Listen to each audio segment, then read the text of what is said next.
Arriba hay un Listo. cosito. Allá. Listo. Muchísimas gracias, Eli. Bueno, entonces muy buenos días para todos. Mi nombre es Susan Diana Redondo Cardona, como le dijo la doctora, soy residente de oftalmología de la Universidad del Valle y estoy iniciando mi tercera.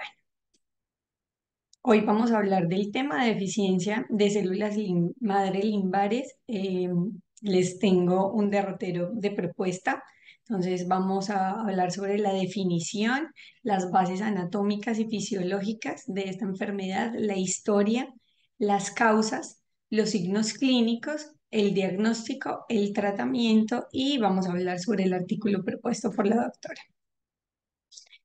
Bueno, tenemos como definición la deficiencia de células madre del limbo es una enfermedad de la superficie ocular que está causada por una disminución en la población de estas células o también en su funcionamiento, lo que nos va a llevar a que haya una incapacidad de mantenerse toda la homeostasis que hay normalmente en el epitelio de la córnea. Todo esto, cuando no está buena la función o la cantidad de estas células, nos va a llevar a que haya una incapacidad de regenerarse el epitelio corneal y que haya un crecimiento de la conjuntiva secundario pues, a esta disfunción sobre la córnea. Entonces es una enfermedad de superficie ocular. Puede causar una importante vascularización y cicatrización de la córnea, que esto nos va a llevar pues a que se produzca una disminución de la agudeza visual y de múltiples síntomas que vamos a ver, causando una morbilidad visual grave para los pacientes que la sufren y en los pacientes en estadios avanzados. Es rara, progresiva y en última instancia, ya en los estadios muy avanzados, vamos a ver que puede ser cegadora. Tiene una etiología muy variada, se encuentra en todo el mundo y la principal causa descrita en los artículos de la deficiencia de células madre limbares son las lesiones químicas en un 84%. Generalmente esta deficiencia asociada solamente a un lado unilateral y cuando se presenta a nivel bilateral está más asociado a procesos autoinmunes o inmunomediados como el síndrome de Steven-Johnson, también la necrólisis epidérmica tóxica y estas pues serían las principales causas, pero en enfermedad bilateral. Aquí quería mostrarles cómo es la condición anatómica normal. Voy a utilizar el puntero. Aquí tenemos un collage de fotografías que van a representar la superficie ocular normal. Acá tenemos pues una conjuntiva con un poco de melanosis, la córnea que se ve transparente, podemos observar las estructuras, el iris, el cristalino. Y vamos a ver en el área B, en la fotografía B, un área de empalizadas de Vogt, es el nicho de las células limbares y aquí empieza el limbo. Ya vamos a ver una imagen mucho más detallada. Y estas empalizadas se notan más en los pacientes que tienen mayor melanosis de piel, entonces también vamos a ver melanosis conjuntival y también podemos ver mayor pigmentación de estas empalizadas de Vogt. Esta otra imagen de un paciente que tiene menos melanocitos, entonces las empalizadas se notan pero no tan pigmentadas. Esta ya es una imagen más microscópica, este dibujo, donde vamos a poder ver aquí la córnea, el iris y aquí una imagen mucho más detallada de toda esa anatomía de la córnea. Para los estudiantes y para todos nosotros recordemos que el daño en la córnea la córnea es un lente transparente que permite que pasen los rayos de luz y que haya una buena visualización de las imágenes. Cualquier daño en la córnea puede llevar a ceguera. Para salvaguardar la función visual, entonces es necesario que esta córnea sea transparente y eso va a depender de muchísimos factores. Uno de los aspectos más críticos entonces en la salud de esa córnea es que haya esa transparencia y también las células tienen una renovación constante, aproximadamente entre 7 y 10 días se va a producir una renovación de la córnea, entonces esta renovación debe ser adecuada para que haya un recambio epitelial continuo y esas células madre pues puedan ir produciendo. Entonces les voy a explicar un poco más eso. Nosotros, el epitelio de la córnea es un epitelio escamoso, estratificado, no queratinizado. En esta área es como la parte periférica de la córnea y aquí a nivel del limbo, nosotros vemos que en el limbo hay mayor cantidad de células, mayor estratificación, es mucho más grueso. Y vamos a ver cómo de manera ordenada todas estas células se van programando para movilizarse y para hacer el recambio adecuado. Entonces nosotros tenemos una línea basal de las células del limbo y una línea basal corneal. Sobre esta línea basal limbar, entonces vamos a tener las células limbares, que son estas que se muestran en moradito. Y estas células se van a ir transformando o se van a ir dividiendo en diferentes poblaciones, en células amplificadoras y células progenitoras que van a ir movilizándose hacia el centro de la córnea, de la periferia hacia el centro y van a ir renovando las células epiteliales que se van descamando progresivamente cada 7 a 10 días, esto de una manera muy ordenada. Generalmente esta migración de las células limbares es centrípeta y es más o menos 2 milímetros por día. Y también a nivel de la periferia nosotros vamos a tener células de Langerhans que nos van a dar como ese soporte, que son estas imagencitas que vemos acá. Y aquí podemos ver mejor las empalizadas de Vogt, que es el nicho donde están estas células limbares, es el ambiente propicio donde se mantienen y donde se conservan. Acá tenemos una imagen sacada de un artículo, del artículo publicado en el 2022, donde nos muestran la teoría de Toff y Friend, que esta empezó a reconocerse más o menos en 1983. eh, Propusieron la hipótesis de que la renovación de las células a nivel del limbo y de la córnea tenían un componente X, Y y Z para mantenerse el epitelio de la córnea. Entonces ellos hablaban que el componente X era cuando estas células que ya estaban, son las células progenitoras, acá recordemos, las moraditas son las células limbares que van a dividir en células amplificadoras tardías y se van a dividir en células progenitoras.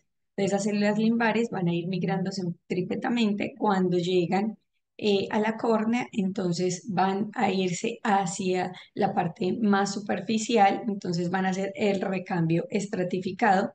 También tenemos la parte Z, que es la renovación. Cuando estas células ya se descaman, normalmente el epitelio de la córnea cada 7 días se descama, entonces van subiendo nuevamente estas células y la migración desde el limbo hacia el centro de la córnea, que es en dirección Y. Entonces tenemos las células limbares, pasan a células amplificadoras transitorias, estas se dividen en células posmitóticas y luego ya van a dar las células epiteliales como tal. Para que hayan células limbares madre, ¿cierto? Tenemos varios precursores que pueden sustentar o que pueden ser la base de estas células.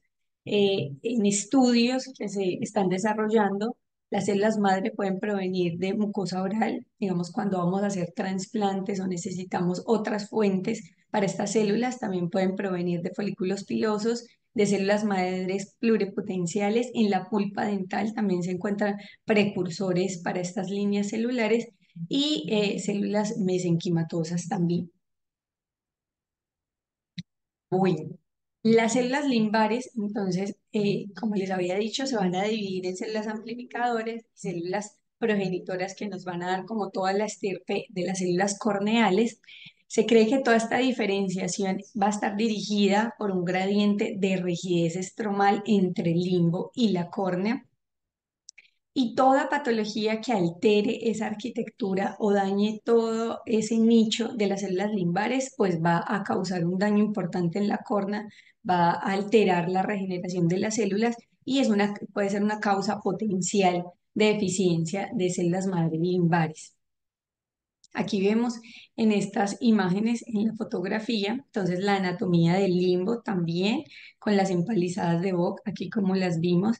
Esta es un ojo de ratón transgénico enucleado donde con marcadores de inmunohistoquímica se pueden ver en estas áreas verdes cuáles son las células madre limbares.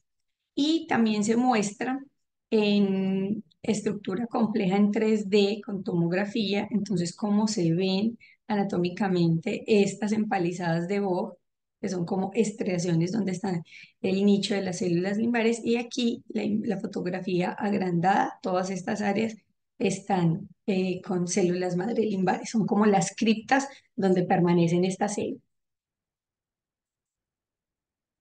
En cuanto a la epidemiología, pues es una enfermedad de presentación mundial.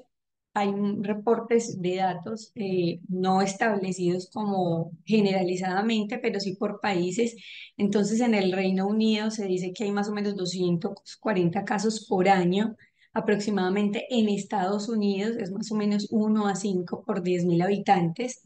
Y entre las causas más comunes, entonces encontramos las quemaduras químicas y térmicas, que son la gran mayoría. Se dice más o menos que el 75% de los pacientes que tienen la deficiencia de células madre limbares cursaron con un acontecimiento de estos. Y en un 7 a un 10% enfermedades inflamatorias de la superficie ocular y luego las otras causas que ya veremos. En un estudio realizado en el 2023, entonces en Australia se encontró que el 21% de los pacientes que usaban lentes de contacto en este país también cursaban con enfermedad de superficie ocular y gran parte de ellos tenían deficiencia de células madre limbares. Ahorita vamos a ver un poco más de esta etiología. En cuanto a la historia de la deficiencia de células madres limbares, hay que hablar y tocar el tema del trasplante porque este es el pilar pues, de tratamiento en estadios avanzados. Más o menos en 1960 se empezó a hablar el doctor José Barraquer del manejo de las enfermedades graves de la superficie ocular, entre ellas la deficiencia de células madre limbares. En 1977, Toff empezó a hablar del trasplante de conjuntiva, hizo el trasplante y en el 84 ya se hizo una queratoepitelioplastia para los pacientes que tenían deficiencia de células madre limbares.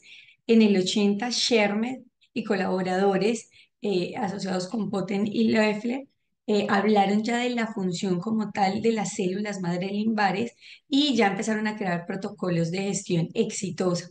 En el 89, Kenyon y Zeng fueron los primeros ya en tomar la teoría de las células madre del limbo y aplicarlas clínicamente. En el 94, Tsai también creó la técnica del injerto queratolimbar. En el 95, entonces, Hewitt tomó un paciente vivo para suministrar células de la superficie ocular. Tomaron un familiar de un paciente que tenía deficiencia de células madre limbares, el hermano, y empezaron a hacer casos con hermanos y padres también de manera exitosa. Y ya se fueron, después de este año, el 95 se fueron modificando las técnicas y se fue estudiando mucho más sobre las células madre limbares. Y fueron modificándose y ya aparecieron otras técnicas como el injerto limbar conjuntival relacionado también con paciente vivo. En cuanto a las etiologías, tenemos causas genéticas, causas inmunomediadas, no inmunomediadas y otras causas. A nivel genético, entonces, pacientes con aniridia congénita, aquí muy relacionado con el gen PAX6, que está o está involucrado en toda la formación del segmento anterior. Entonces, cuando se altera, puede haber deficiencia de células madre limbares. Pacientes con queratitis, ictiosis, me están apareciendo unas lineecitas. Sí, tan raro, ¿no? Gerson, ¿qué Sí, estás haciendo? salían como unas líneas azules, pero bueno, no, no hay problema. Luego nos Eh, contás cómo se hace eso. Ok, Voy bien. en esa parte genética también tenemos los pacientes que tienen seroderma pigmentoso, el síndrome de esclerodactilia y de hendidura ectodérmica displasia, pacientes con disqueratosis congénita y la anomalía de Peters.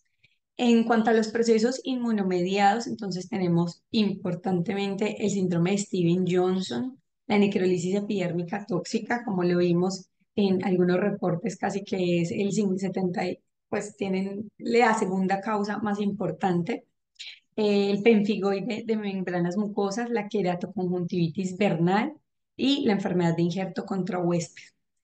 En cuanto a las causas adquiridas que no son inmunomediadas, entonces tenemos la lesión química y térmica. Esta es la principal, como lo nombraba en la epidemiología. Entonces, más o menos el 75% de las lesiones pueden estar causadas por quemaduras.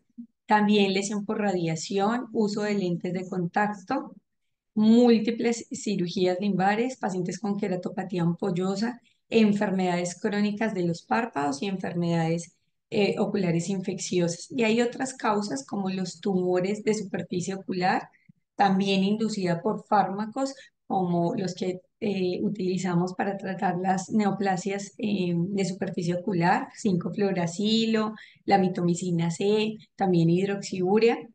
Y también hay una importante causa idiopática. Es importante que tengamos en cuenta las etiologías porque es fundamental que como médicos conozcamos el proceso primario de la enfermedad y averigüemos sobre, digamos, las posibles causas para tomar una decisión adecuada y elegir la modalidad de tratamiento adecuada para el caso del paciente, dependiendo obviamente de su etiología. Este cuadro es denso, pero quería resaltar en las etiologías que cuando se usa lentes de contacto, el 2,4 al 5% de los pacientes pueden desarrollar deficiencia de células madre limbares.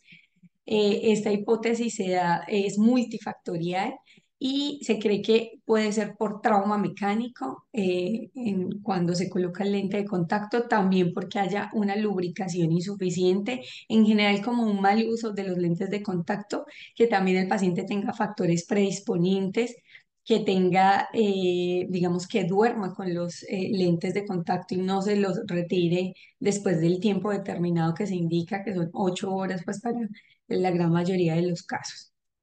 Y también resaltar la lesión química, que es mucho más frecuente en hombres en edad productiva entre 20 y 40 años, que para que haya un tratamiento adecuado a estos pacientes en quemaduras, quiero resaltar que el tratamiento médico es el pilar fundamental y son los médicos generales y los oftalmólogos también de primer nivel, de esos de tercer nivel, pero que ven por primera vez al paciente los encargados de hacer ese primer manejo con la irrigación, utilizando los medicamentos adecuados como los corticoides, ácido ascórbico, cuando se hace pues ya uso de suero autólogo, el paciente se debe parchar pues dependiendo de los casos, con uso de tetraciclinas, pero ese manejo inmediato nos va a dar como ese primer paso para que haya un buen desenlace.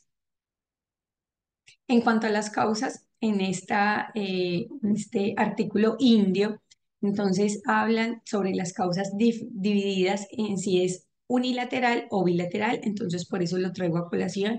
En los pacientes con causas identificables unilaterales, entonces tenemos las quemaduras de superficie ocular como la principal causa, 84%, trauma un 2%, el pemfigoide de membranas mucosas también un 2%, síndrome de Steven-Johnson un 4% y reportan la queratoconjuntivitis vernal y atópica también con un 2%. Cuando es bilateral, entonces tenemos también las quemaduras, pero ya un porcentaje de 30%, síndrome de Steven-Johnson en un 23%, también queratoconjuntivitis vernal y otras causas. Vamos a hablar entonces de la fisiopatología. Tenemos que tras la pérdida de células limbares del limbo, se va a producir una alteración de la homeostasis de ese nicho del limbo y va a conducir a las manifestaciones clínicas de la deficiencia de células madre limbares. Entonces hay una lesión, entonces se produce una respuesta inflamatoria que es inmediata y puede haber una respuesta también retardada. Se liberan citoquinas y se activan las células madre limbares para regenerar el epitelio, seguida de esa resolución de la inflamación. Todo esto cuando está normal el funcionamiento y la cantidad de las células es adecuada. Si es una lesión menor, la respuesta inflamatoria se va a regular después de regenerar todas estas células, entonces se regula adecuadamente y se va a restablecer el estado basal, la homeostasis del nicho limbar. Pero si hay pérdida de estas células madre del limbo, va a haber una alteración en esa homeostasis y se van a presentar las manifestaciones clínicas que ya veremos. Si es una lesión extensa, entonces hay una respuesta que no se va a mitigar, una respuesta inflamatoria y va a venir todos los cambios patológicos. Hay secreción persistente de citoquinas proinflamatorias, sobre todo la interleuquina 1, interleuquina C, también moléculas de adhesión interleucocitaria, factores de que se van a liberar factores de crecimiento endotelial y de crecimiento vascular, además de interferón. Entonces esto es un proceso que se vuelve vicioso.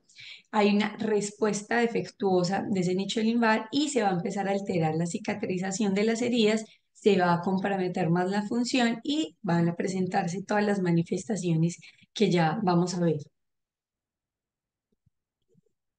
En cuanto a la sintomatología, entonces los pacientes se nos van a quejar de una visión reducida, malestar, dolor, también fotofobia. Los pacientes suelen experimentar síntomas durante meses o años antes de que haya un diagnóstico adecuado. Generalmente los pacientes con otras enfermedades subyacentes como el síndrome de Stevens-Johnson, la necrolisis epidérmica tóxica, generalmente ahí ellos tienen muy afectada la conjuntiva y los párpados, entonces también pueden tener manifestaciones y nos pueden hablar de estas enfermedades, entonces nosotros ahí pues también vamos a tener como esa base inicial para sospechar en esta enfermedad. Y las personas que tienen deficiencia de células madre limbares están predispuestas a sufrir queratitis infecciosa que puede ser potencialmente mortal. En cuanto a los hallazgos clínicos, varían mucho según la gravedad de la enfermedad. En las primeras etapas, la deficiencia de células madres limbares puede tener áreas focales de epitelio corneal que va a adoptar como un patrón de remolino, también lo describen en los textos como de vórtice, que es característico como lo vemos en esta imagen, pero en estadios muy básicos o muy iniciales puede haber solo un punteado y es importante que cuando hagamos la tinción, miremos tardíamente esa tinción porque ahí es donde característicamente se va a ver esta configuración. Hay pérdida de la claridad dentro del epitelio y vamos a ver cómo se pierden las empalizadas de Vogt, como lo vemos en esta fotografía. No se ven, son difíciles de observar o pueden estar aplanadas y se va a producir, como ya no está la homeostasis adecuada de este nicho limbar, entonces no están los factores protectores o de barrera en la córnea, al inicio de la córnea, entonces la conjuntiva va a empezar a penetrar la córnea y nos va a dar la conjuntivalización típica de esta enfermedad en los estadios más avanzados y la neovascularización. En la biomicroscopía, acá también podemos ver un paciente afectado bilateralmente, sobre todo el ojo izquierdo, que se ve la córnea más opaca.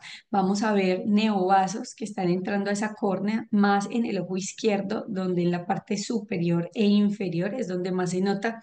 No les había contado, pero la mayor cantidad de células madre limbares se encuentran a nivel superior e inferior, más o menos en el meridiano de las 12 y de las 6. Entonces, aquí es donde primero se van a perder estas áreas, estas células, y se va a ver más el ingreso de vasos y la pacificación de la córnea, como lo vemos en esta fotografía del ojo izquierdo de este paciente, donde vemos ya panos a nivel superior y también a nivel inferior con un haze corneal, una opacidad. En estas imágenes de tinción, entonces también vemos el epitelio, cómo se ve cambios en esa tinción. En el ojo derecho se ve algo más uniforme, pero también áreas irregulares. Y en el ojo izquierdo también cómo se ve la diferencia entre un epitelio que aparentemente está sano y aquí el patrón de remolino o de vórtice. Aquí vemos en estas otras fotografías también una conjuntivalización de la córnea con una úlcera en el centro, un defecto epitelial importante que tiñe con la tinción de fluoresceína. Y la opacidad de la córnea, vemos como ese haze corneal. Otros signos, aquí tenemos como un collage de imágenes que van a ilustrar los diferentes grados o etiologías de la deficiencia de células madre del limbo. Aquí a nivel superior, este paciente está comprometido con una lesión química. Aquí de manera parcial se respeta el eje visual, pero aquí vemos cómo ya hay conjuntivalización. Los vasos en la fotografía B hay compromiso del eje visual por una, aquí también por una quemadura. Aquí vemos Simblefaran y también cómo hay esa pérdida de la arquitectura y cómo compromete el eje visual.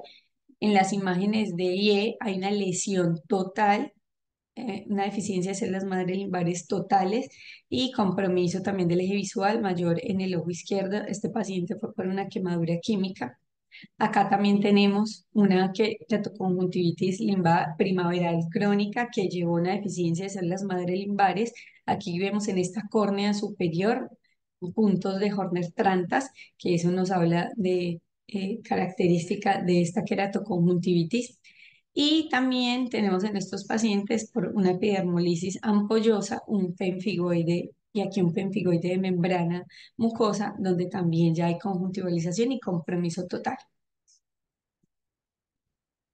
En estas imágenes entonces también vemos un paciente afectado por deficiencia de células madre limbares y que formó un granuloma, aquí un simblefaram también, aquí hay compromiso de toda la superficie corneal, acá también una queratoconjuntivitis limbar que me llevó a deficiencia de células madre, aquí también hay un compromiso pero parcial, más o menos en el meridiano de las 2 y entre 7 y 8. Y aquí una tinción, estos pacientes como pueden tener defectos epiteliales persistentes debido a que no hay una regeneración de esas células, entonces aquí vemos una tinción característica y esta es mucho más característica de esos estadios iniciales donde se ve la diferencia o la línea de diferencia entre la córnea enferma, donde vemos ese patrón de tinción como de remolino también, y la córnea sana que tiene una tinción mucho más lisa o más uniforme, acá sí con un tiempo de ruptura de lágrima donde se logra ver la ruptura. En esta hay una deficiencia también de células madre limbares, vemos esa córnea opaca, no vemos las empalizadas de Vogt, se ve una superficie muy comprometida con neovasos que van a opacificar la córnea y comprometiendo el eje visual. También aquí otra imagen, opacificación con los neovasos y el compromiso pues menos del eje visual, pero también. En esta hay otra imagen de defecto epitelial persistente y vascularización corneal, esta del 100% en un paciente que tuvo una lesión química explosiva con compromiso bilateral. Pasamos entonces a hablar de los patrones de tinción con fluoresceína. Hay diferentes patrones en estadios tempranos, iniciales, en etapas posteriores y en etapas finales. Entonces, generalmente, entonces puede haber una tinción patrón puntiforme más en la parte superior e inferior. Acuérdense que ahí estaban la mayor cantidad de las células limbares en esas empalizadas de Vogt, entonces son las que primero se comprometen. Puede haber también más tardíamente una tinción puntiforme, que luego nos va a dar una tinción lineal. En etapas posteriores va a haber el panus, que ya vamos a entrar a ver todos esos vasos, y va a haber una característica de tinción en esa área. Vamos a ver los neovasos y primero es una neovascularización superficial y ya luego una neovascularización más generalizada. En etapas finales, pues puede haber ulceración, perforación, defectos epiteliales recurrentes, que también lo vamos a ver característicamente con las tinciones, y una cicatrización corneal anormal con pérdida inclusive total de la visión. En diferentes artículos se ha clasificado, y esta es la clasificación de los estadios, pues que se ha vuelto uniforme. Entonces, este sistema fue desarrollado por un grupo de trabajo internacional, donde hablan de tres etapas diferentes con estadios A hasta el C en el estadio uno, en el estadio 2 hasta el B y en el estadio 3 solo uno. Entonces, ¿qué vamos a ver en esta subdivisión? En el estadio 1A, entonces va a haber un compromiso periférico, los 5 centímetros, 5 milímetros centrales en la córnea no van a estar comprometidos y a nivel periférico menos del 50% del limbo está afectado. En el estadio B, 50% o más del limbo, como lo vemos acá, va a estar afectado. También hay respeto. En todos los estadios uno siempre hay respeto de esos 5 milímetros centrales. En el estadio C ya va a haber compromiso del 100% del limbo, pero la parte central no va a estar afectada. En el estadio 2, los 5 milímetros centrales van a estar afectados. En el estadio 2A, entonces menos del 50% del limbo va a estar afectado. Y en el estadio B, 50, del 50 al 99% del limbo va a estar comprometido, pero menos del 100%. Y en el estadio 3, entonces va a haber compromiso total de la córnea, 100% de la córnea va a estar afectada. Esta es una imagen característica de un estadio 3. Este es un paciente de 23 años que tuvo una lesión química. Le hicieron una queratoplasia en uno de en el ojo derecho, pero hubo un rechazo además de esa córnea trasplantada. Y aquí vemos en esta imagen cómo hay un melting inferior, y también todos los neovasos y la opacificación completa de la córnea. En el ojo izquierdo también, compromiso total, con vasos visibles y el haze corneal típico. Bueno, ya hemos visto características clínicas, ahorita vamos a hablar del diagnóstico. Entonces, el diagnóstico se va a basar en los signos, se basa en los signos clínicos que no son específicos. Hay otras enfermedades que también lo tienen y que pueden ser muy variables, en parte, pues debido a esas causas diversas como las vimos y la naturaleza también de la enfermedad. Nosotros en la parte clínica, entonces, como lo vimos, los pacientes nos van a consultar por las molestias. Vamos a encontrar también una película lagrimal inestable en estos pacientes. Podemos encontrar defectos epiteliales, pérdida de esas características del limbo. Vamos a ver la epiteliopatía en vórtice o en remolino, neovascularización, como lo vemos en estas imágenes. También una córnea que se vuelve opaca y con las tinciones tardías de estos pacientes. Aquí vemos en estas fotografías características especiales. Entonces tenemos aquí en la fotografía A un paciente con una deficiencia de células limbares en un estadio 1C después de una lesión química. Aquí vemos cómo van entrando los vasos, pero hay un compromiso menos del 50% de la periferia. Eh, También entonces vemos en la imagen C un estadio 3 con conjuntivalización de toda la superficie ocular, después también de una lesión química.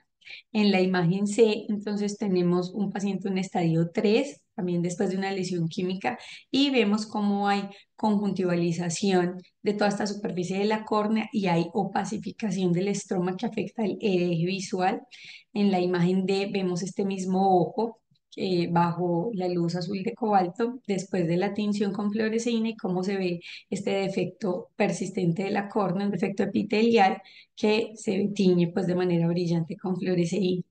En la fotografía E vemos un ojo con estadio 2A, menos del 50% del limbo, después también de una quemadura química y con conjuntiva que se va extendiendo pues casi que llegando al eje visual. Y este mismo ojo, entonces tenido también con fluoresceína y visto con azul de cobalto después de 10 minutos. Esto ya es una tinción tardía, que eso es característico de la deficiencia de células limbares. Y aquí se extiende pues en el eje visual. Susan, precisamente quería puntualizar esto de tinción temprana o tardía, ¿no? Porque temprana pues es la inmediata, en donde uno ve si hay un defecto epitelial o no. Pero tardía, pues realmente 10 minutos es bastante tiempo, ¿no? Ah, Yo sí, diría que después del tercer minuto listo. eh, es cuando uno ya analiza ese patrón en donde ve la regularidad epitelial, donde puede descubrir estas distrofias epiteliales o precisamente el tema que estamos viendo, esa irregularidad del epitelio que tiene una, eh, digamos, entre comillas, tinción tardía que se ve como opaca porque las células conjuntivales que invaden la córnea tienen un epitelio pues que brilla diferente al epitelio corneal. Entonces, puntualizando lo de tinción tardía, yo diría después de 3 minutos. Bueno, doctora, perfecto. Ujú. Continuando con el diagnóstico, ya pasando de la parte clínica, entonces ya vemos las ayudas diagnósticas. La citología de impresión se considera pues la investigación de referencia en el diagnóstico de deficiencia de células limbares. Esta técnica consiste en obtener una muestra de ese epitelio expuesto, se toma un trozo de papel de filtro que puede ser hecho en acetato de nitrocelulosa y de poliuretano, y se van a analizar las células adherentes. Todas estas se van a analizar mediante inmunohistoquímica, y el diagnóstico se va a basar en la detección de los marcadores de células caliciformes. Estas células caliciformes están es en la conjuntiva, en esa región anatómica entre, no van a estar dentro de la córnea, sino en la parte de la conjuntiva, y allí se van a analizar todas las células, y se van a, por medio de inmunohistoquímica, se van a colocar marcadores en esas células para poder determinar qué tipo de células son. En general, estos marcadores o los marcadores más importantes son la citoqueratina 7, 13 y 19 para detectar las células de conjuntivales, y la citoqueratina 10, 15 es la que detecta las células de la córnea. Para también detectar las células conjuntivales, entonces tenemos los marcadores de mucina, sobre todo mucina 1 y mucina 5.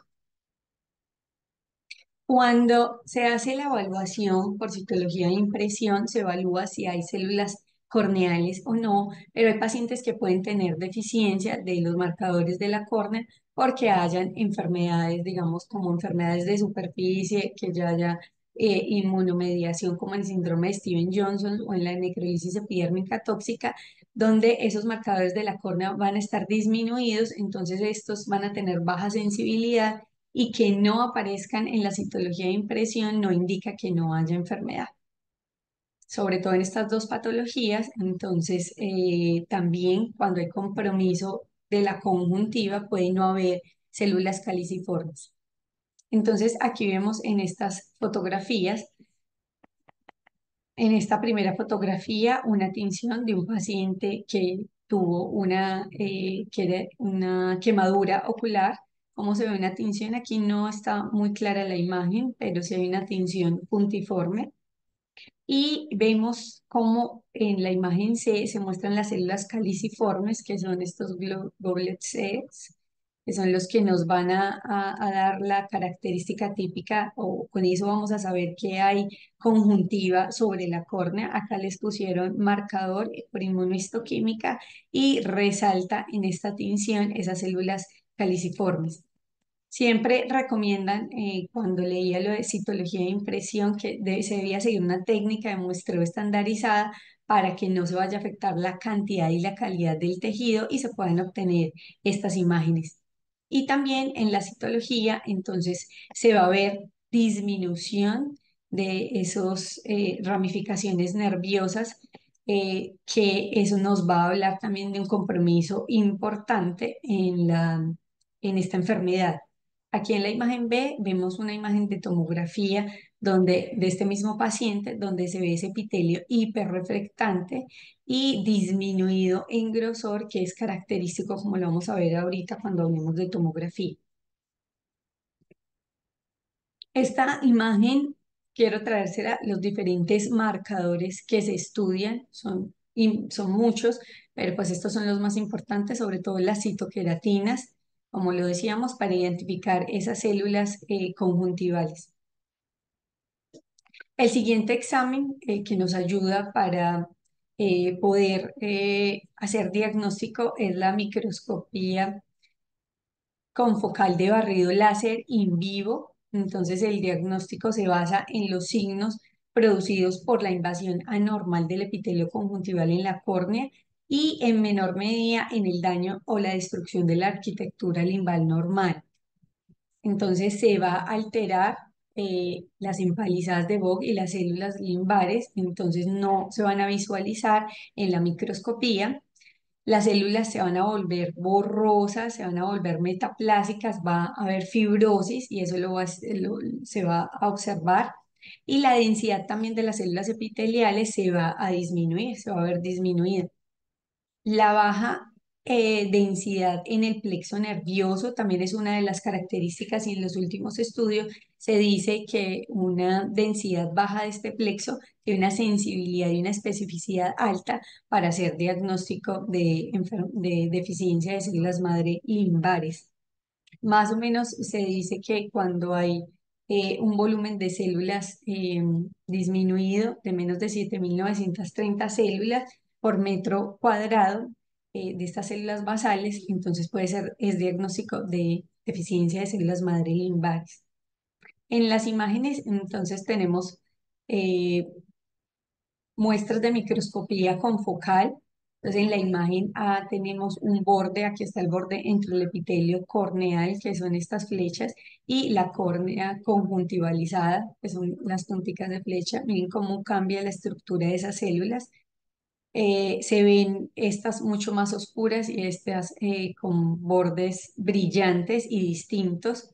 El epitelio conjuntivalizado se ve más hiperreflectante. En la B, entonces vemos una tinción retardada de la córnea conjuntivalizada, esta pues con luz azul de cobalto después de la instalación de fluoresceína, y se ven como pequeñas islas del epitelio corneal que está intacto dentro de un sector de conjuntivalización. Acá también vemos estas mismas islas en esta imagen C. En la imagen D, entonces vemos una isla grande de ese epitelio corneal y dentro de esa córnea conjuntivalizada, acá es una vista oblicua de esta misma isla eh, que vemos en estas tinciones. Y en la F vamos a ver una transformación, ya estas células están metaplásicas, son completamente diferentes con el epitelio conjuntivalizado que está aquí adyacente. Estas células se ven más grandes que el epitelio corneal normal y también esos centros van a ser hiperreflectantes. Y en las imágenes inferiores vemos acá los nervios corneales subbasales. Estos son nervios normales, vemos toda la ramificación de un ojo. Y aquí cómo se van disminuyendo y cómo se van perdiendo. eh, Debajo de esa área, aquí está el área conjuntivalizada y cómo discurren por debajo y se ve tortuosidad normal de estos nervios en esta imagen. Otra ayuda diagnóstica, tenemos la tomografía de coherencia óptica del segmento anterior. Esta es una imagen que nos va a detectar cambios precisos en esa estructura 3D a nivel del limbo.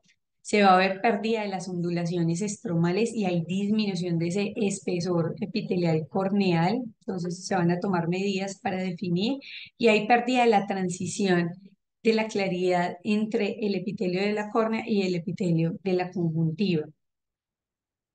En esta imagen entonces podemos ver cómo se observa en un ojo normal un corte y aquí vemos las empalizadas de Vogt, cómo se ven como estriaciones.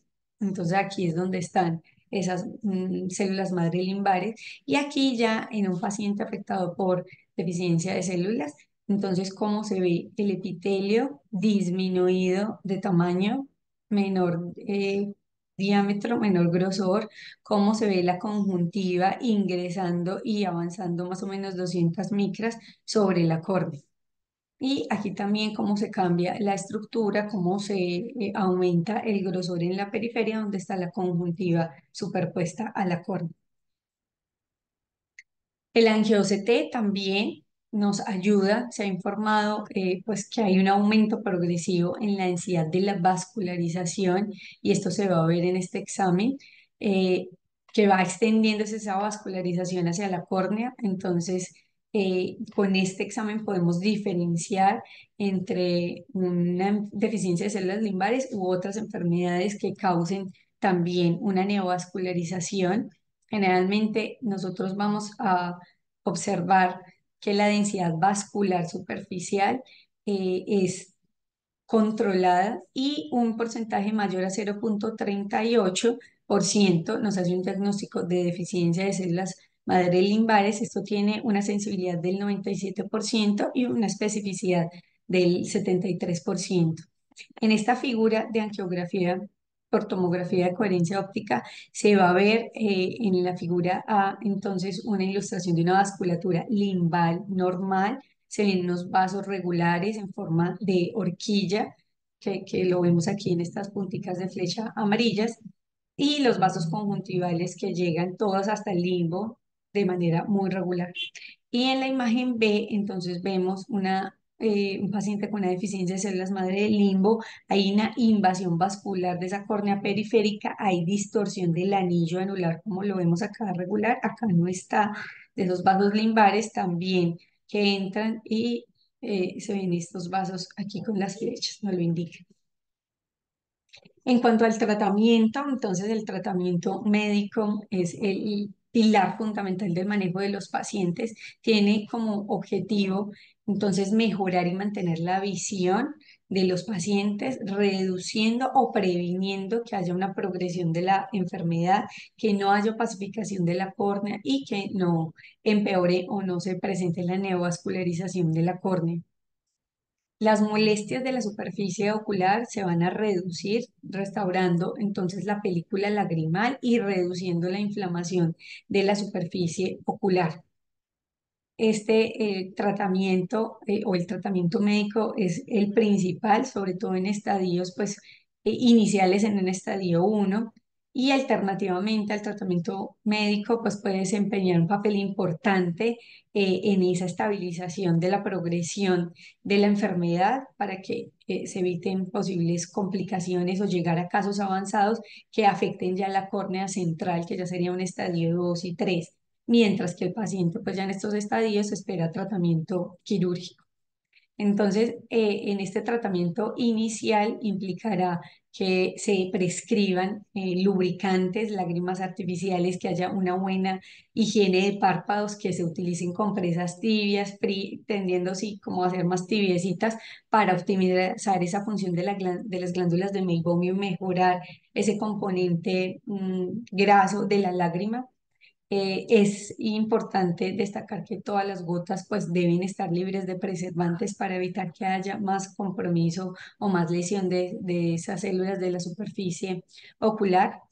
El uso de lentes de contacto pues puede causar mayor hipoxia, que haya distribución anormal de la película lagrimal, o que haya inclusive trauma, inflamación. Entonces es importante que no se usen los lentes de contacto pues cuando tengamos una deficiencia de células madre limbares, a no ser que sean parte del tratamiento, digamos como dispositivos que vayan a liberar sustancias específicas o que nos sirva pues para por ejemplo, colocar antiangiogénicos. En cuanto también a al uso de colirios, tenemos pues el uso de corticoides, aunque ahorita vamos a hablar más de esto, y de inmunomoduladores a nivel tópico. Entonces, siempre cuando vayamos a hablar del tratamiento, pues hay como unos pasos a seguir en los pacientes que tienen deficiencia de células madre limbares.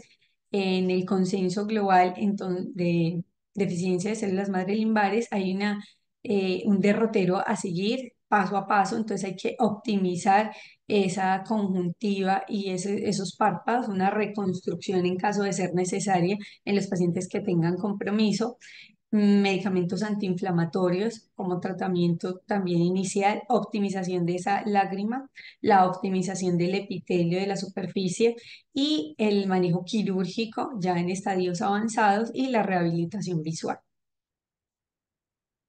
Los ojos que tienen deficiencia de células madre limbares parcial con preservación del eje visual y sin progresión de la enfermedad se pueden observar y hacer seguimientos regulares. Estos casos pueden rehabilitarse visualmente con gafas, cuando existe pues astigmatismo, dependiendo del estadio y de la condición del paciente, pues definiremos si requieren o no lentes de contacto rígidas. De pronto cuando existe astigmatismo irregular importante, también los lentes de contacto esclerales, entonces son beneficiosos, pueden ser beneficiosos en estos ojos porque nos van a proporcionar una capa más fluida que aborde el componente del ojo seco, además de mejorar la lágrima, de mejorar esa agudeza visual. Entonces, el tratamiento, las lágrimas artificiales, el lubricante, la higiene de los párpados, como lo veíamos, y que todas las gotas pues sean libres de preservantes. Los corticosteroides tópicos a corto plazo también nos ayudan para disminuir ese proceso inflamatorio. La ciclosporina tópica como inmunomodulador también nos ayuda a controlar todas estas citoquinas y estos factores inflamatorios. Y en caso tal de que haya epiteliopatía o que paciente que presente úlceras o lesiones importantes, entonces el uso de antibióticos también es importante para el manejo de los pacientes.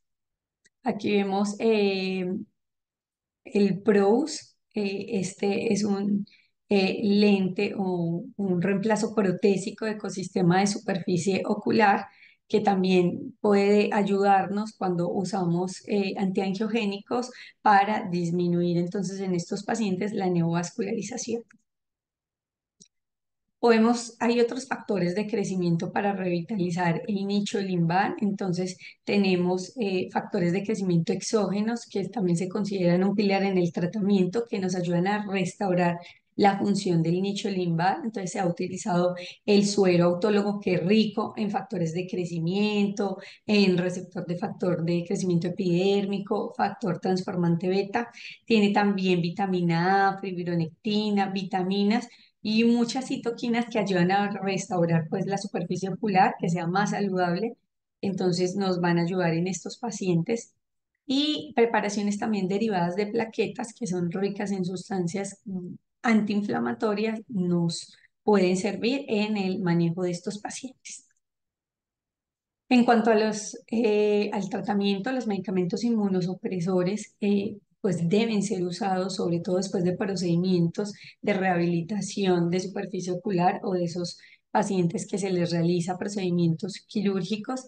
Se ha demostrado que el tratamiento antiinflamatorio con los corticoides y con la ciclosporina tópica es muy beneficioso porque nos va a mejorar la película lagrimal y va a reducir la inflamación de la conjuntiva. Se van a resolver también o van a mejorar la sintomatología por la cual estos pacientes consultan.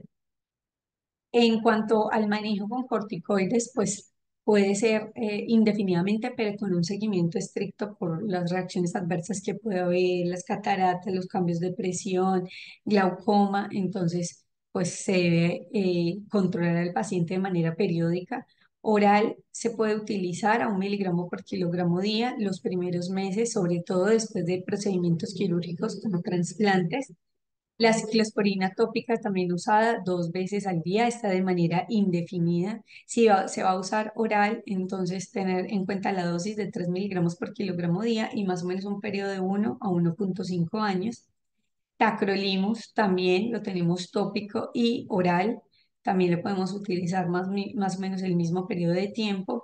Y en cuanto a los inmunomoduladores, en este artículo hablan inicialmente del manejo con azatioprina, 100 miligramos día, más o menos 1 año a año y medio, pero en los últimos artículos también se habla del micofenolato mofetil, teniendo en cuenta que la azatioprina puede causar, aunque en muy baja porcentaje, una hepatitis tóxica y que debe monitorizarse muy bien las enzimas hepáticas y el micofenolato puede llevar a leucopenia Entonces también tenemos que vigilar al paciente que no vaya a presentar infecciones recurrentes y de que sus líneas celulares estén adecuadamente conservadas.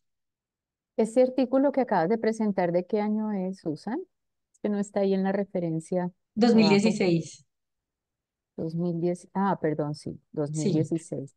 Por Sí, eso es que decía me llama que la atención lo de la ciclosporina tópica al 2%, porque cuando uno ha hecho un trasplante de limbo, ¿sí? Y necesita de cierta manera inmunosuprimir a ese paciente de manera local, pues sí se puede usar en esa concentración. Recuerda que eso no, pues es un magistral, no viene comercialmente. Usamos las preparaciones que tenemos en casos en donde estamos haciendo simplemente un manejo médico prequirúrgico, pero sí es como alta esa concentración para el manejo, digamos, rutinario preoperatorio, ¿no? muy Podemos bien. usar las preparaciones comerciales y obviamente se asociarán o no a otras medidas. Usualmente hay que asociarlas, Sí. pero sí, las Al dos por comerciales son un ciento sí, poquito válidas. está alta Al dos por general. ciento no viene comercial, esa es un magistral, eso se manda a Maestra. preparar al 1 o al 2%, porque tú sabes que las disponibles en el mercado, acá Restas y Simodusip, pues tienen unas concentraciones Cero mucho menores. cinco y cero sí, porcentaje 0,1, mucho menor y 0,1, sí. ¿ves? Listo, solamente Listo. eso. Muy. En cuanto al tratamiento quirúrgico, entonces en el consenso se nos propone este algoritmo de manejo. En casos estadio 1 y U2A, que sea unilateral o bilateral, la observación, el tratamiento médico es el pilar fundamental. Si hay progresión, entonces la queratectomía superficial y el uso de membrana amniótica, trasplante de membrana amniótica como para recuperar ese ambiente nutricio, pero pues no recupera como tal las células limbares, entonces se tiene que acompañar de otros procedimientos. En estadios 2B y 3, entonces unilateralmente está el manejo médico también, pero trasplantes autólogos seguidos y otras opciones de tratamiento. Cuando es bilateral, entonces también nos hablan de trasplantes halogénicos, queratoprótesis y trasplante de mucosa oral, que ya vamos a hablar de todos ellos. Cuando hablamos de trasplante de tejidos, como injertos conjuntivales, limbares, queratolimbares, entonces, según sea la fuente de las células, entonces vamos a hablar de trasplantes autólogos o halogénicos, autólogos que sean propios del paciente, halogénicos, como el nombre lo dice, entonces, de otros pacientes, ya sea cadavérico o donante vivo. Según el tipo de injerto, las células madre que tenga, entonces vamos a hablar que puede ser limbal, de mucosa oral, los folículo piloso, también células de expansión ex vivo, de células madre cultivadas. Y hablamos también de procedimientos quirúrgicos con la queratoplastia penetrante, pero ese sería un procedimiento después de realizar un trasplante de células limbares. Entonces hay diferentes técnicas quirúrgicas, ya vamos a empezar a hablar de cada uno de ellos. Las más conocidas entonces, las más utilizadas, entonces tenemos el autoinjerto del limbo conjuntival, también el aloinjerto conjuntival relacionado con el paciente vivo, el aloinjerto queratolimbar, procedimientos que combinan las dos, entonces tenemos procedimientos combinados como el Cincinnati, también el trasplante simple de epitelio limbar.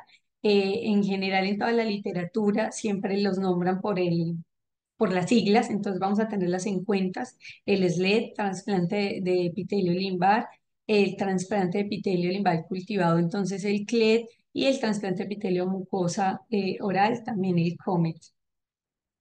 Durante las últimas 2 décadas es donde más se ha desarrollado estos trasplantes, 2 a 3 décadas, y se han modificado las técnicas. Entonces vamos a hablar primero del autoinjerto de limbo conjuntival. Este generalmente se utiliza cuando hay deficiencia de células madre limbares de manera unilateral. el ojo contralateral debe estar sano y entonces puede proporcionar un sitio donante adecuado para que haya un injerto que esté libre de tejido del limbo en el ojo lesionado. Generalmente tiene un éxito de un 80 a 100%, se ha documentado, y este tiene seguimientos a 20 años, entonces los reportes son muy confiables. Aquí tomamos, aquí vamos a ver en la imagen, se hace una peritomía de 360 grados, se va a renovar el panus en el ojo que está comprometido. En el ojo sano, entonces se van a tomar dos lentículos que tienen conjuntiva y limbo, entonces se van a tomar más o menos a 3 a 4 milímetros del borde del limbo hacia la conjuntiva, se diseca la conjuntiva, vamos a ver ahorita un dibujito, se toma también limbo, entonces entre las 12 y las 3 más o menos de 3 horas. Y se deben tomar también las empalizadas de Vogue y luego esto se va a trasplantar en el ojo afectado previa queratectomía y retiro de ese panus superficial. Y generalmente la mejoría o la revitalización se va a ver más o menos a las 4 semanas. Entonces, una posible complicación de los pacientes que reciben autoinjerto de limbo conjuntival, pues es que el ojo sano de donde se tomó el injerto pueda desarrollar también deficiencia de células madre limbares. Los porcentajes son bajos, pero pues es una complicación que hay que analizar en diferentes análisis en estas revisiones, en la de Kate que se desarrolló en el 2022 hablan un porcentaje muy bajo para que se desarrolle pues enfermedad o deficiencia de células madre limbares, hablan de un porcentaje mínimo, entonces pues como procedimiento seguro se sigue realizando y pues es muy confiable. Acá también vemos cómo se realiza en estas fotografías de una paciente con deficiencia parcial de células madre de limbo, entonces después de una injuria química, cómo se realiza empieza a hacer una queratectomía, se realiza la peritomía y se limpia todo ese panus superficial del ojito sano. Entonces se toma el autoinjerto del limbo conjuntival a nivel de las 12 y las 6 del meridiano y cómo se va a trasplantar en la parte superior e inferior también del paciente y cómo se hace la sutura. Y Aquí encima de esto se, bueno, vas a mostrarlo sí, allí. voy a Encima de mostrar esto se debe el colocar un lente de contacto o un injerto de membrana amniótica, pero como parche. O sea, membrana amniótica como parche con el lado epitelial para abajo, es decir, en contacto con la superficie, para que mientras empiezan a crecer esas células epiteliales haya un ambiente, eh, digamos, favorecido de factores de crecimiento, de menor inflamación, acompañado obviamente de todo el soporte de medicinas que hay que poner encima de esto, ¿no? Como bien lo has descrito, aquí tenemos un pero video. adelante. Es paciente que tuvo una injuria, una quemadura por álcali, se desarrolló sin bléfara y desarrolló una deficiencia de células madre limbares. Primero los llevaron a recubrimiento con membrana amniótica en ese estadio inicial y luego pues ya se vio todo el desarrollo de la deficiencia de células madre. Vemos esa córnea opaca con neovasos que están sobre todo en la periferia. Aquí estamos viendo cómo están haciendo la queratectomía superficial y cómo ya demarcan esa zona de conjuntiva y limbo que van a tomar. Entonces, cuidadosamente, sin lesionar la córnea, entonces hacen la limpieza, luego se va a cortar la conjuntiva, más o menos 3 a 4 milímetros después del borde del limbo, se hace una disección de la conjuntiva, intentando no dañarla de manera muy cuidadosa y se toma también parte del limbo, se hace un corte, el ojo donante, acá también en la parte se va a tallar nuevamente la parte de la conjuntiva. En el otro ojito pues estábamos preparándolo para recibir el donante, el área donante. Aquí este es el ojo donante, entonces de manera muy delicada toman parte del limbo y de conjuntiva. Esta es con una hoja de bisturí de 300 micras, es muy delgadita, se hace una disección con aquí nos ayudan con una crescent para tomar estrictamente lo necesario, pero que haya limbo. Aquí también vemos como de manera muy regular. Marcan con un triángulo para saber hacia dónde están las células limbares. Aquí nos indican, este triangulito nos indica que a este lado están las células del limbo. O sea que cuando lo trasplanten, entonces nos quede en la dirección adecuada, limbo con limbo, donde debe estar y no al revés. Acá también se hace una disección muy minuciosa, se retira la tena, aunque solo tenga conjuntiva, intentando no dañar el tejido conjuntival. Fíjense que ahí la están tomando del el limbo conjuntival superior, ¿no? A pesar de que la imagen está Así, horizontal, fíjense la por la posición parte del bledo. superior y esta es la inferior, sí. Exactamente. Aquí también ya están haciendo con mucho cuidado como la disección lamelar en un solo plano para ir retirando estas células limbares. Este es el ojo sano. Aquí vemos con mucho cuidado cómo es el procedimiento, que ya están terminando de retirar Así. ese limbo, sin ir a lesionar pues el resto de la córnea, mirando que el borde sea el adecuado. Lo trasplantan al otro ojito, que nos quede limbo hacia el limbo, entonces ahí nos ayuda mucho el triangulito que le hicieron o la marcación que se le hace y se hace ya la fijación a conjuntiva, también aquí, córneo conjuntival. Ese tip de usar el marcador es prudente, es importante, ¿sí? Porque puede ser pues que se coloque el injerto del otro lado cuando ya uno lo pasa al otro ojo, en caso dado. Así que vale la pena poner unos punticos allí de marcaje. Y Y en ya este luego se caso hace una son sutura continua y se suturas. coloca el lente de contacto.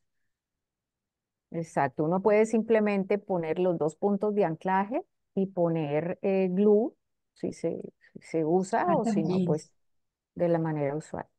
También pegamento, sí, nos ayuda. También tenemos el aloinjerto queratolimbar, que pues las siglas son el halal. El aloinjerto utiliza córnea periférica y limbo cadavérico obtenido pues de bancos de ojos y por lo tanto pues puede utilizarse en caso de deficiencia de células madre con enfermedad bilateral o cuando el paciente que tenga enfermedad de un solo ojito no esté dispuesto a utilizar el ojo sano como donante o también que no tenga ningún pariente vivo que esté disponible o no haya coincidencia pues con el antígeno leucocitario humano. En estos pacientes la inmunosupresión sistémica es de por vida, de una eficacia del procedimiento, pues hay estudios muy variables entre el 33 y el 77% de los pacientes y se pueden hacer técnicas modificadas, digamos, del CLAU y CALAL, que sería la combinación de estos dos, el procedimiento de Cincinnati, cuando los pacientes tengan la conjuntiva muy comprometida, en caso, por ejemplo, de quemaduras extensas o también de pacientes con síndrome Steven-Jones que tienen harto compromiso o un importante compromiso conjuntival. Entonces, aquí se toman del donante, se toman segmentos del donante cadavérico, eh, eh, se toman 3 segmentos y se hace una peritomía pues, del paciente amplia, ¿cierto? Con un área importante después del limbo, varios centímetros, varios milímetros después del limbo, se hace una queratectomía igual y se van a colocar estos segmentos distribuidos alrededor entre conjuntiva y limbo para proporcionar las células. Tenemos, de este no tengo videito, de este siguiente sí. Tenemos también el trasplante de epitelio limbal cultivado. Este es producto de ingeniería de tejidos autólogos. Generalmente se utiliza en pacientes que tienen deficiencia de células limbares unilateral o bilateral parcial. Requiere solo un pequeño injerto de un ojo sano, más o menos 2 milímetros y con este trasplante se minimiza la exposición a los antígenos porque es del propio paciente, su tejido sano se cultiva Hay productos de ingeniería como el Holoclar, que ya vamos a hablar de él, que nos ayudan a hacer ese cultivo durante 2 semanas y luego ya se realiza el trasplante. Se habla de un éxito más o menos del 80% de los casos.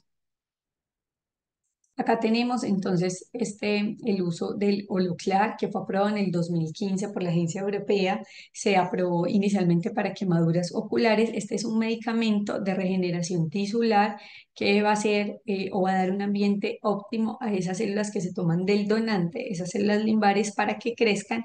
Y aquí están la imagen de ese trasplante ya cuando está cultivado, cómo es el área completa que se va a trasplantar.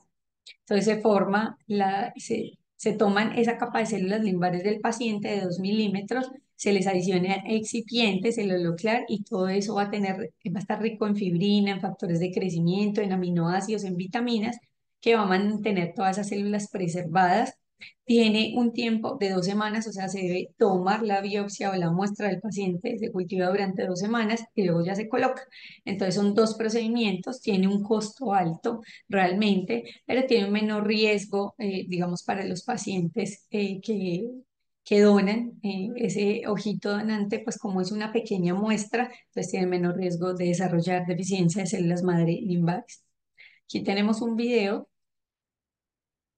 también de un trasplante. Este es una córnea clara y un paciente con deficiencia de células. Aquí hay de Simblefaran, cómo está esa superficie completamente comprometida con neovasos, córnea opaca, diferentes pacientes con quemaduras y con diferentes síndromes. Entonces acá cómo se toman esos 2 milímetros de conjuntiva y limbo, muy pequeña el área también que se retira, acá se hace una disección de la conjuntiva y de ese limbo también. Mira, de Y, la es, misma manera que se toma para SLED, porque de allí van a eh, y expandir luego pues las ya se células van a limbares. cultivar durante las 2 semanas.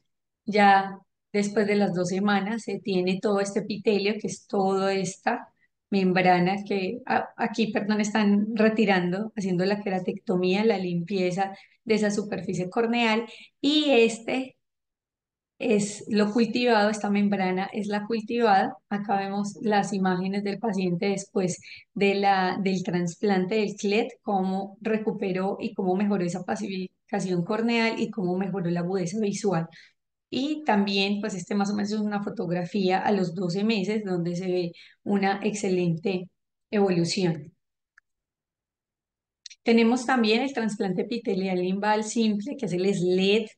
Es un procedimiento que implica tomar una pequeña biopsia también de 2 por 2 milímetros de un limbo que esté sano, y se va a dividir esta muestra, esta biopsia, entre 8 a 10 fragmentos, y luego esos fragmentos se van a distribuir uniformemente sobre la superficie del ojo contralateral. Primero se va a colocar una membrana amniótica encima de estos en la periferia media de la córnea, entonces se van a colocar sin tocar el eje visual, pero sí, no en el limbo como lo hacíamos, como lo vimos en los otros casos, sino en la periferia media, y estos injertos o estos fragmentos se van a adherir con glue o con pegamento, y encima luego se va a colocar una membrana amniótica para que los fije.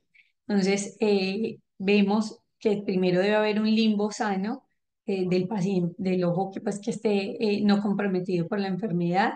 Se va a colocar en el área intermedia de la córnea, y este es un trasplante con expansión in vivo de esos explantes, y hay una revitalización de la superficie corneal más o menos a las 2 semanas. Entonces aquí vemos una imagen de una deficiencia de células limbares.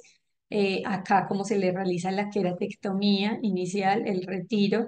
Acá se colocó una membrana amniótica, luego se colocan estos fragmentos, y como hay una mejoría de esa pacificación, disminución de los vasos, aunque después a este paciente se le realiza una queratoplastia, donde se ve pues que no hay un completo control de esa superficie, y también luego se dieron los neovasos.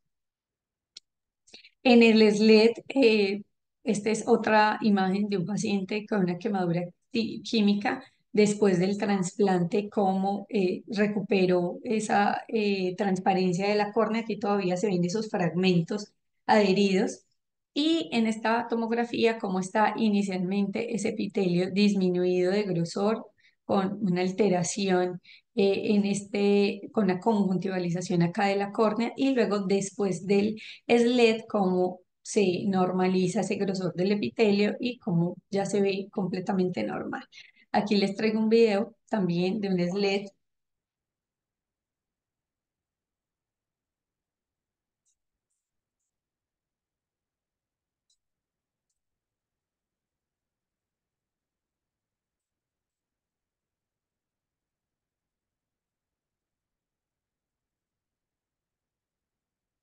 Aquí cómo hacen la aplicación subconjuntival de anestesia, y para disecar la conjuntiva aquí ya retiran. Entonces hicieron la disección de la conjuntiva, se está retirando epitelio.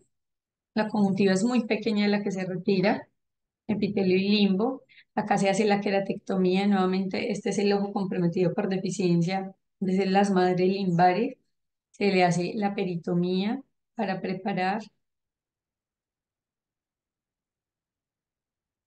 Aquí vamos tomando pues muy suavemente la conjuntiva para no lesionarla.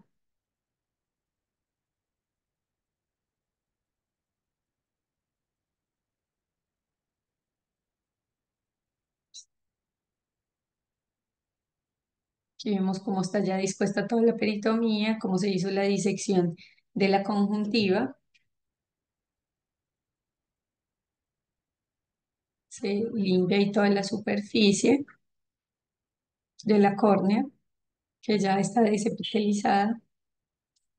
Se le coloca la membrana amniótica. Se distribuye uniformemente, siempre de manera muy cuidadosa. Aquí ya como la distribuyen en toda la superficie, cuidando de que no queden pliegues, y luego se realiza un corte del fragmento de ese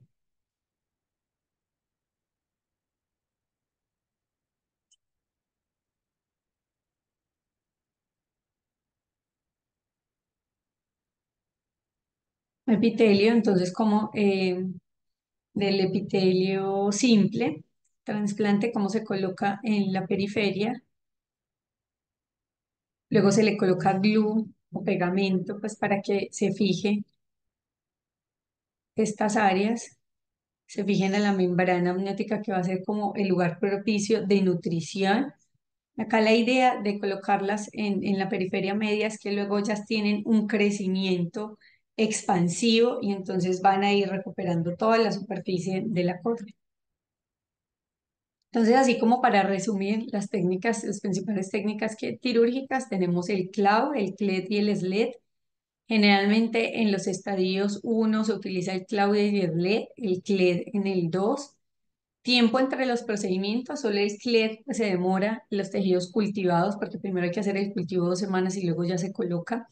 El CLAU, pues, que es el autoinjerto de conjuntivo limbar, va a tomar del ojo donante 10 a 20 milímetros. Entonces el riesgo de que estos pacientes donantes o los ojitos donantes desarrollen insuficiencia de células limbares es mayor. En el SLED y en el CLED, pues es una muestra muy pequeña, 2 milímetros, entonces el riesgo es más bajo. En el SLED y en el CLED no se necesita la conjuntiva, pero en el CLAU sí se necesita. Solamente para el CLED utilizamos laboratorio de células madre, que eso nos da un costo adicional. Se necesita membrana amniótica en el SLED y en el CLED. En el CLAU puede necesitarse o no. En el SLED y en el SLED se utiliza la localización del trasplante sobre toda la córnea, al igual que el CLED, pero el CLAU es solo en el limbo. El tiempo de epitelización es mayor, es de 4 a 6 semanas en el SLED y en el CLAU. Y en el CLED, pues ya hay epitelización. Cuando colocamos el tejido cultivado, ya es un tejido que está completo. Se puede repetir el SLED y el CLED en el mismo donante, pero el CLAU no, porque ya tomamos un área importante, entonces ya no podríamos volver a tomar más. El ojo donante tiene más riesgo de desarrollar deficiencia de células limbares en el procedimiento del CLAUD. Y aquí se muestran unos éxitos en diferentes estudios, o bueno, en este hablan del porcentaje de éxito. Aunque es un artículo viejito, pues muestra en ese momento y se ha visto que el seguimiento hasta esta época del SLED más o menos era de 5 años. Los últimos estudios del SLED ya llevan un porcentaje de 10 a 15 años, entonces el éxito ha sido muy bueno también. El CLED más o menos de 50 y 100% y el CLAU más o menos de 70 a 100%. Y este también artículo de comparación de las opciones quirúrgicas lo traigo a colación porque es importante que recordemos que en el CLAU no requerimos inmunosupresión, pero en el aloinjerto keratolimbar siempre vamos a requerir inmunosupresión porque se toma el tejido de donante cadavérico o donante vivo que van a tener complejo de histocompatibilidad, antígenos de complejo de histocompatibilidad. Entonces, esto nos pueden desarrollar una reacción de rechazo, entonces es importante inmunosuprimir estos pacientes. Y en el CLAL también siempre va a estar requerido la inmunosupresión. También se Eh, utiliza, Perdón, Susan, como tenemos 10 minuticos restantes, yo quiero como que puntualices si lo tienes disponible allí el protocolo de Cincinnati de inmunosupresión sistémica, ¿sí?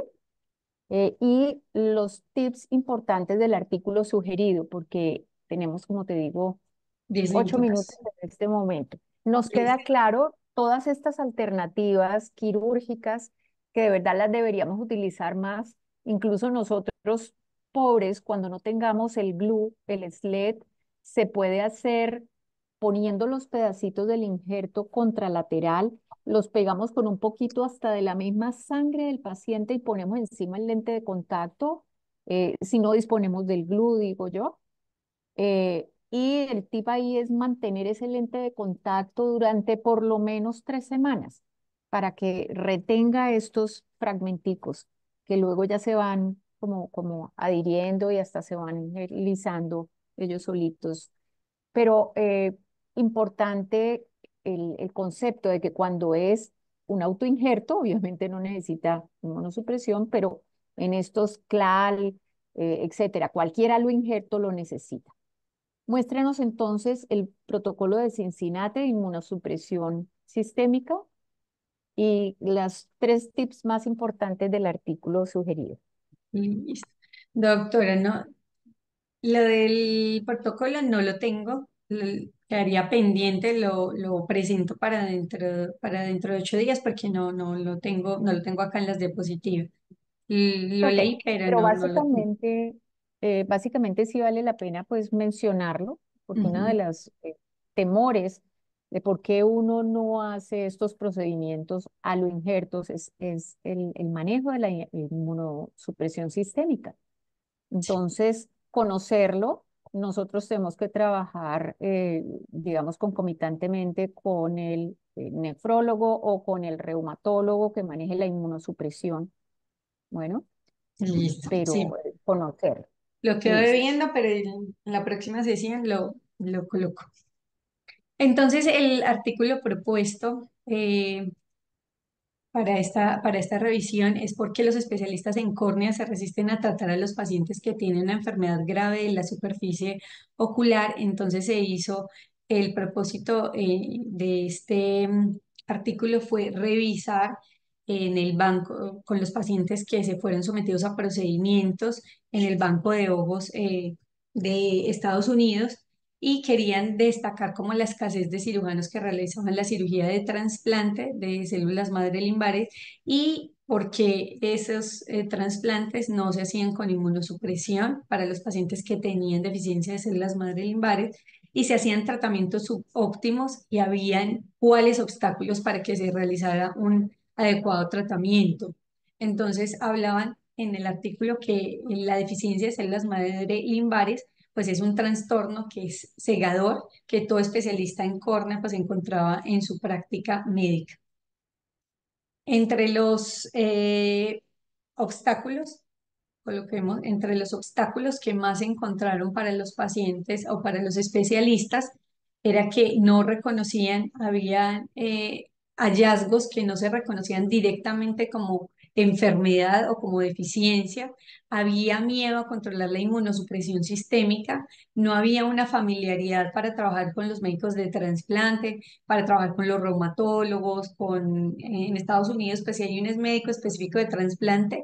En Colombia los que más trasplantan son los nefrólogos, entonces acá pues se hace un acompañamiento también por nefrología, por reumatología, pacientes o pacientes también que necesiten o que tengan condiciones inmunológicas, entonces con el inmunólogo.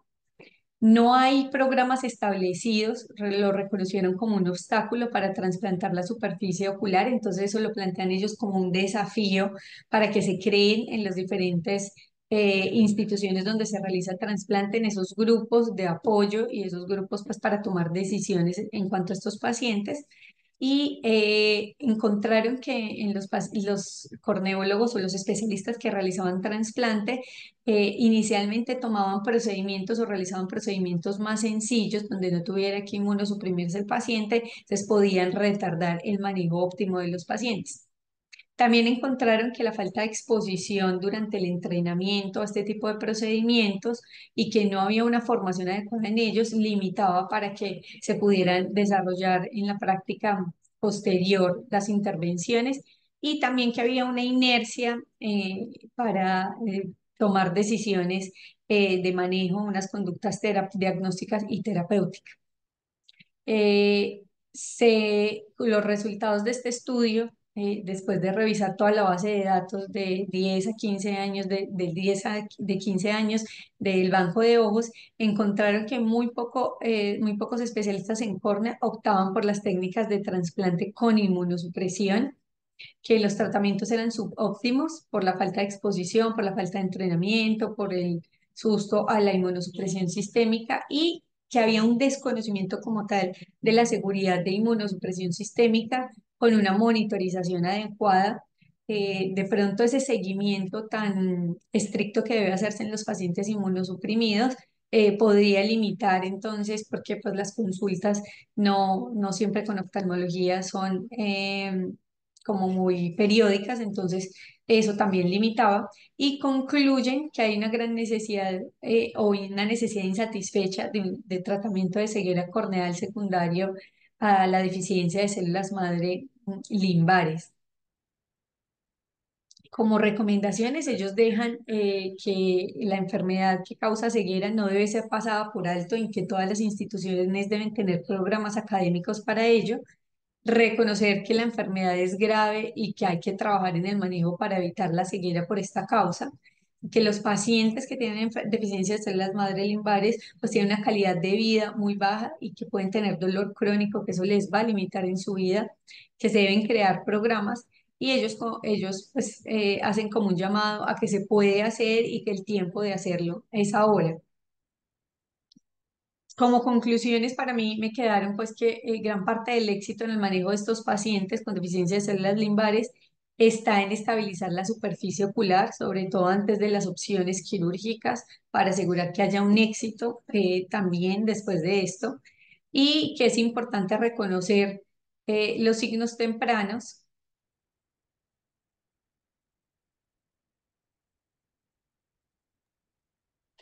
No te estamos escuchando. Ah, es importante, me apareció una imagen importante reconocer que hay signos tempranos para evitar progresión de la enfermedad y que se aumenta el éxito cuando hay terapias inmunosupresoras asociadas y que son requeridas sobre todo también para ciertos procedimientos. Listo, eso era lo que tenía por Muy ahora. bien. Quedo pendiente Muchísimas entonces gracias. del protocolo El de protocolo Cincinnati. de Cincinnati.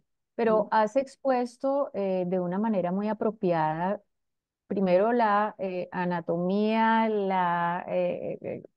digamos, todas las causas, las alternativas de tratamiento y se ha puntualizado la necesidad de aplicar estas técnicas porque no son tan complejas, de las que tengamos disponibilidad debemos hacer uso más frecuente y reconocer primero en el examen rutinario de lámpara de hendidura la deficiencia limbar, que es muchísimo más frecuente de lo que uno se imagina.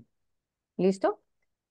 Muchas gracias a ti, gracias a todos por su asistencia y la próxima semana Susan va a continuar con el tema de queratitis bacteriana, además el estudio, el SCUT, que es el estudio de esteroides en úlcera o en queratitis ulcerativa y vamos también a proponer un artículo nuevo muy interesante, así que los esperamos.